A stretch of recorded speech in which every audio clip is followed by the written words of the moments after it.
Catherine's introduction to court was arranged by her uncle, the Duke of Norfolk, when she was found a place in the household of Henry VIII's fourth wife, Anne of Cleves.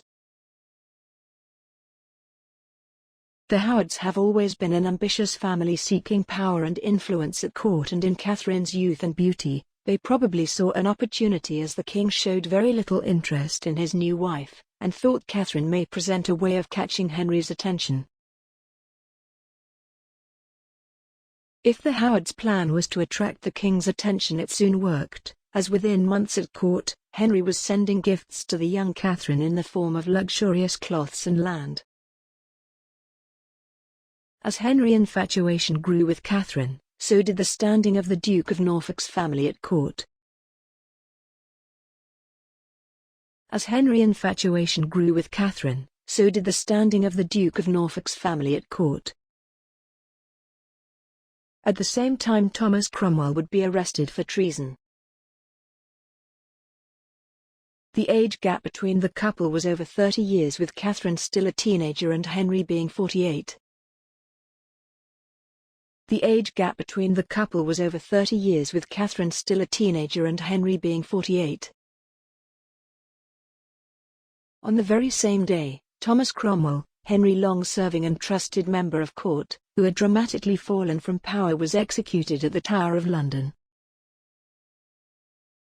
Their marriage would not be made public until over a week later, on the 8th of August 1540.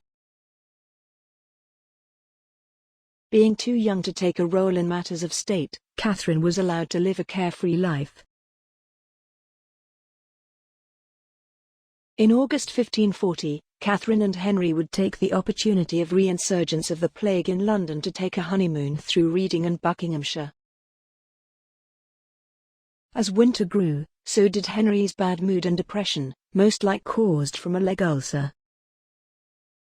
He grew paranoid of his counsellors at court and grew to regret the execution of Thomas Cromwell.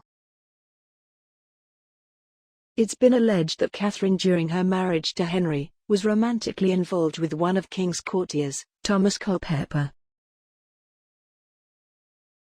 Their relationship may have begun from a time when Catherine was maid of honor for Anne of Cleves. Reports indicate that they pair were meeting secretly in the spring of 1541. Perhaps, Catherine had grown weary of the king's dark mood during the winter months and sought some distraction.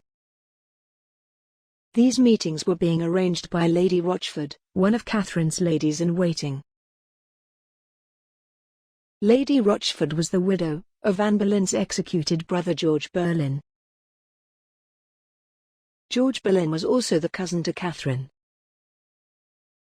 As the rumors grew, so did people who wished to take advantage of the situation.